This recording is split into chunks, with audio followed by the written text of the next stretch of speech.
Your ability to develop and use your inborn creativity will determine your success in life as much or more than any other single factor. Idea generation requires disciplined, concentrated effort, which is why most people don't do it. Each time you focus your mind on solving a problem and come up with an idea or an insight, you actually experience a positive feeling of excitement, energy, and joy. Using your creativity systematically gives you a greater sense of control over your life, boosts your self-esteem, and moves you ahead toward achieving your goals. Creativity is vital to your success. Why is it that the great majority function with little or no creativity at all?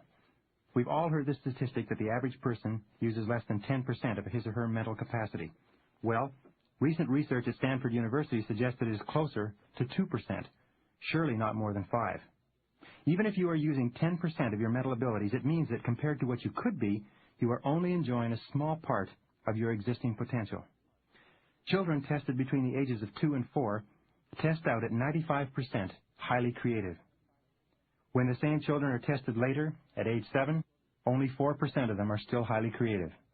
Between the ages of 4 and 7, children who are naturally curious, and by the way, curiosity is a hallmark of creativity, are told over and over to stop asking so many questions. Never mind why. Just do as I say, and so on.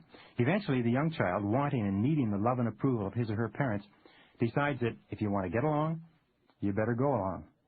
The innate curiosity and creativity is stifled, and the child begins to conform in order to be free of criticism and the feelings of guilt and inferiority caused by criticism.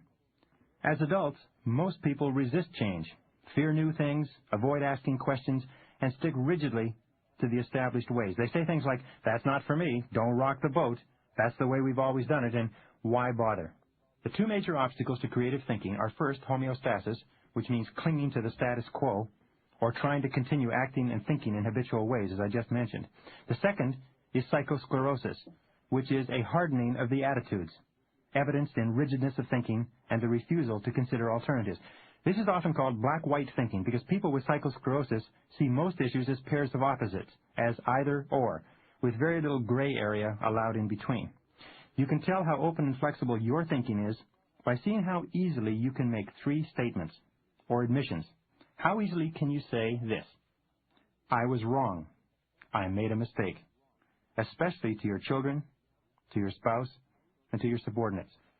How easily can you say, I changed my mind. I thought it over, and I've changed my mind.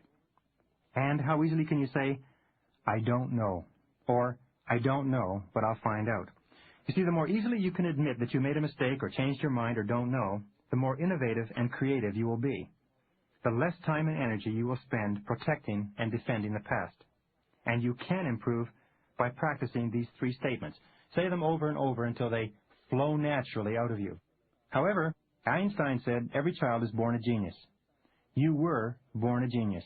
And the wonderful thing about your genius is that you still have it. Creativity is your natural birthright. It is as much a part of you as your heart and lungs. It doesn't die with lack of use. It simply goes into hibernation. And you can wake it up and activate it in your life whenever you decide to.